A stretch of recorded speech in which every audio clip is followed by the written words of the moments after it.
സർവം കൃഷ്ണാർപ്പണമസ്തു. ശ്രീരാമന് ക്ഷേത്രങ്ങളേറെയുണ്ട്, ലക്ഷ്മണനുമുണ്ട്, ശത്രുഘ്നനുമുണ്ട്. പക്ഷേ ഭരതൻ, ഇന്ത്യയിൽ അപൂർവമായി മാത്രം കാണുന്ന ഭരതൻ്റെ മഹാക്ഷേത്രം കേരളത്തിലുണ്ടെന്നറിയാമോ? അതും പ്രതിഷ്ഠ ഭരതൻ എന്നാണ് വിശ്വാസം. എന്നാൽ വിഗ്രഹം ചതുർബാഹു മഹാവിഷ്ണുവിൻ്റെ രൂപം. ഇതൊരു സാധാരണ ക്ഷേത്രമല്ല. ചരിത്രം, ജൈനമത ബന്ധം, രഹസ്യശിലാശാസനങ്ങൾ, ഉപദേവതകളില്ലാത്ത അത്ഭുതം, രോഗവിമുക്തിക്ക് വഴുതനങ്ങ നിവേദ്യം. ഇതാണ് കൂടൽമാണിക്യം ക്ഷേത്രം. കേരളത്തിലെ തൃശ്ശൂർ ജില്ലയിലെ ഇരിഞ്ഞാലക്കുടയിൽ സ്ഥിതി ചെയ്യുന്ന ഈ മഹാക്ഷേത്രം മധ്യ കേരളത്തിലെ പ്രസിദ്ധമായ നാലമ്പലങ്ങളിൽ രണ്ടാമത്തേതാണ്.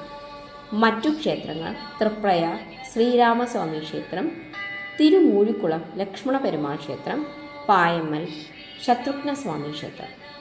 കർക്കിടക മാസത്തിൽ ഈ നാലമ്പലങ്ങളിൽ ദർശനം നടത്തുന്നത് അത്യുന്നതമായ പുണ്യമായി കണക്കാക്കപ്പെടുന്നു. ക്ഷേത്രത്തിൽ പ്രതിഷ്ഠിച്ചിരിക്കുന്നത് ഭരതൻ എന്ന വിശ്വാസം. എന്നാൽ രൂപം ചതുർബാഹു മഹാവിഷ്ണുവിൻ്റേത്. ശംഖ്, സുദർശന ചക്രം, കോദണ്ഡം, അഭയമുദ്ര. കോദണ്ഡം ശ്രീരാമനെ സൂചിപ്പിക്കുന്നു.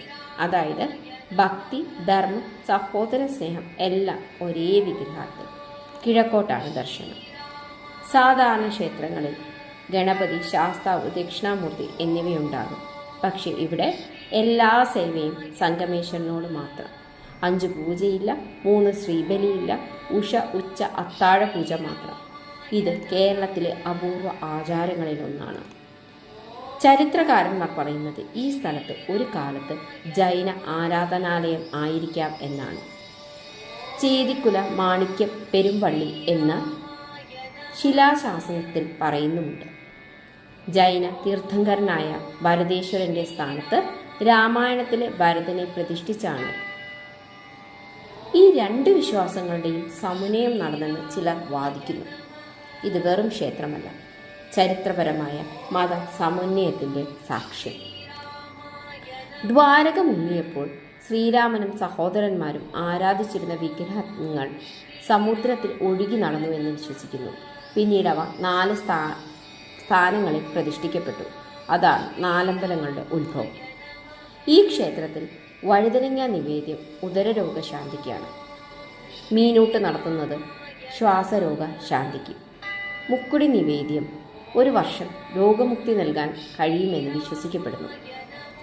അതായത് കൂടൽമാണിക്യസ്വാമി രോഗമോചകനാണത്രേ. 2 നില വൃത്താകാര ശ്രീകോവിലാണുള്ളത്.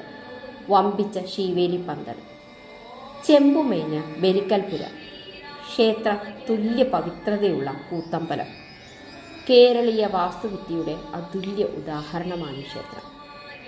പ്രധാന ഉത്സവങ്ങൾ മേടം ഉത്രം കൊടിയേറ്റം, തിരുവോണം ആറാട്ട്, തുലാം തൃപ്പുത്തരി. 11 ദിവസത്തെ കൊടിയേറ്റുത്സവം വലിയ ഭക്തിസാന്ദ്രമായ അനുഭവമാണ്. ഭരതൻ രാജ്യം ത്യജിച്ച സഹോദര ഭക്തി. പാതുകങ്ങൾ രാജസിംഹാസനത്തിൽ വെച്ച് ഭരണചക്രം തിരിച്ചതായി കണക്കാക്കപ്പെടുന്നു. അത് ധർമ്മത്തിൻ്റെ പ്രതീകം. അവന് സമർപ്പിച്ച മഹാക്ഷേത്രം, അതും നമ്മുടെ കേരളത്തിൻ്റെ ഹൃദയത്തിൽ. ഈ വീഡിയോ നിങ്ങൾക്ക് പുതിയ അറിവ് നൽകിയെങ്കിൽ ലൈക്ക് ചെയ്യൂ, ഷെയർ ചെയ്യൂ, കമൻറ്റിൽ പറയൂ നിങ്ങൾ നാലമ്പല ദർശനം ചെയ്തിട്ടുണ്ടോ. അതേപോലെ മറ്റ് ക്ഷേത്രങ്ങളുടെ വിവരണങ്ങൾ ഇതുപോലെ അറിയാൻ താല്പര്യപ്പെടുന്നുണ്ടോ? ഉണ്ടെങ്കിൽ കമൻറ്റിൽ പരാമർശിക്കൂ. സർവം കൃഷ്ണാർപ്പണമസ്തു. നന്ദി.